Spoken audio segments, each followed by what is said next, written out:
बोलोलीसह 12 वाड्यातील शेतकऱ्यांसाठी केदारलिंग विकास संस्था ही एकमेव संस्था आहे. शेतकऱ्यांच्या गरजा भागवण्यासाठी या संस्थेची स्थापना केली. मात्र शेतकऱ्यांच्या गरजा भागवण्यापेक्षा सर्वसामान्य शेतकऱ्यांना लुबाडण्याचं कामच या ठिकाणच्या सचिवांसह व्यवस्थापनानं केल्याचं समोर आलंय. शेतकऱ्यांच्या नावावर परस्पर पैशांची उचल केल्याचं लक्षात आल्यानंतर सहकार विभागाकडे तक्रारी करण्यात आल्या. सहकार विभागानं फेर लेखापरीक्षणासाठी प्रमाणित लेखापरीक्षक MD अस्वले यांची नेमणूक केली. त्यांचा अहवाल प्राप्त झाला असून यामध्ये 2,53,99,000 रुपयांचा अपहार झाल्याचं उघडकीला आलंय.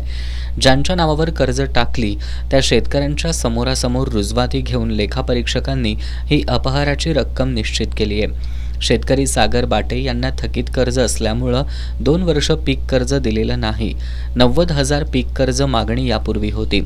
त्यांच्या नावे 4 लाख रुपये उचललेत. संस्थेच्या सचिव ज्योतिराम कारंडे आणि लिपिक सुनील कांबळे यांनी मिळून सभासद शेतकऱ्यांच्या नावावर पैसे उचलले. त्याचबरोबर शेअर्स रक्कम रोखीनं अदा, मेंबर ठेवींचं कायदेशीररित्या वाटप, अनामत रक्कम जमा नसताना वाटप, खत आणि लाभांश वाटपात गैरव्यवहार, रोख शिल्लकही सचिव कारंडे आणि लिपिक कांबळे यांनी सोडलेली नाही. याबाबत लेखापरीक्षकांनी संचालक मंडळाला 7 दिवसात खुलासा देण्याचे आदेश दिले असून या अपहारामुळे खळबळ उडाली आहे.